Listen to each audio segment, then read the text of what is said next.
बात भाइयों, पिछले लेक्चर में हमने रस की परिभाषा, रस के प्रकार, रस के अंग, जैसे प्रश्न आ जाए कि रस किसे कहते हैं, तो उत्तर है कि विभाव और धन अनुभाव और धन संचारी भाव।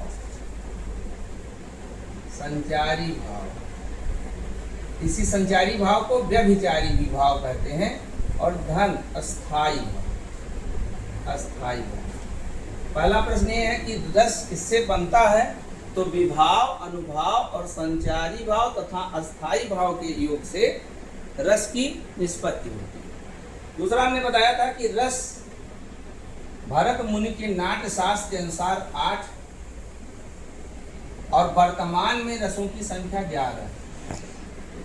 कभी कभी विकल्प में 11 नहीं रहता है तो रस 9 प्रकार का माना जाता है, क्योंकि देखो ये विवादित प्रश्न है, 9 और 11 नहीं आएगा।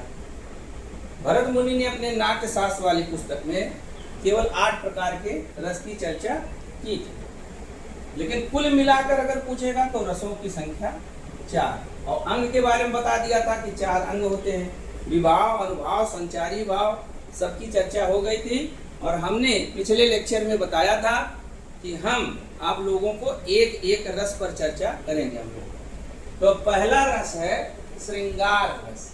श्रृंगार रस, श्रृंगार रस को रसों का राजा कहते हैं। ये पहला रस है, समझिए। श्रृंगार रस रसराज कहलाता है और इसके 2 पक्ष हैं श्रृंगार रस के। एक है संयोग और दूसरा है वियोग। यानी श्रृंगार रस 2 प्रकार का होता है, संयोग और वियोग। तो संयोग क्या होता है, जब नायक नायिका एक दूसरे के साथ रहें। ऐसी कविता जिसमें नायक नायिका के छेड़छाड़, प्रेमालाप आदि का वर्णन हो, तो वहां पर संयोग रस। और जब नायक नायिका दूर दूर रहते हैं, बिछड़े हुए रहते हैं, एक दूसरे को याद करते हुए रहते हैं, तो ऐसे समय में वियोग रस होता है।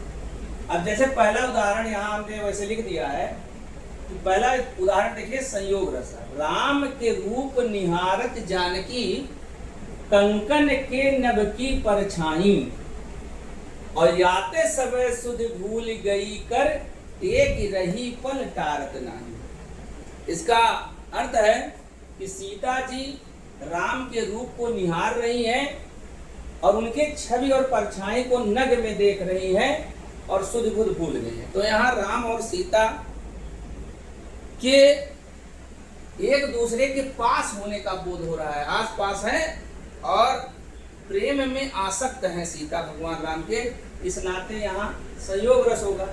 अब दूसरा उदाहरण है, जैसे देखिए, मोरे तो गिरधर गोपाल, दूसरो न कोई, और जाके सिर मोर मुकुट, मेरे उपति सुई। यहाँ पूरा नहीं लिखा गया है, जब नोट्स दिया जाएगा तब वहाँ हम सारे उदाहरण आपको नोट्स में उपलब्ध रहेंगे। कोई दिक्कत होगा, लाइव क्लास आएगा, उसमें समझाया जाएगा। मोरे तो गिरधर गोपाल, दूसरो न कोई, और जाके सिर मोर मुकुट, मेरो पति सोई। तो यहाँ पति की बात की जा रही है, इस नाते यहाँ श्रृंगार रस होगा। रति नामक अस्थाई भाव है। मीरा का जो भाव है, कभी पति हो जाता है, कभी भक्ति हो जाता है। तो अगर इसमें भक्ति रस भी है, लेकिन अब विकल्प में अगर श्रृंगार रस रहेगा तो श्रृंगार मारा जाएगा, और अगर भक्ति और श्रृंगार दोनों दे दिया तो वो प्रश्न बड़ी समस्या आ जाएगी। लेकिन अभी तक जो प्रश्न आया है, कभी आयोग ने इसी को माना है, वो श्रृंगार रस के वियोग पक्ष का है। मेरे तो गिरधर गोपाल, दूसरो न कोई। कहते कि मेरे तो भगवान श्री कृष्ण है, गिरधर गोपाल भगवान श्री, दूसरा कोई नहीं है, और जिसके सिर मोर मुकुट है वही मेरा पति है। तो यहाँ पर फिर रति नामक स्थायी भाव जागृत हो रहा है, इस नाते यहाँ श्रृंगार रस का संयोग पक्ष होगा। लेकिन वियोग रस में, जैसे वियोग रस का उदाहरण पहला यहाँ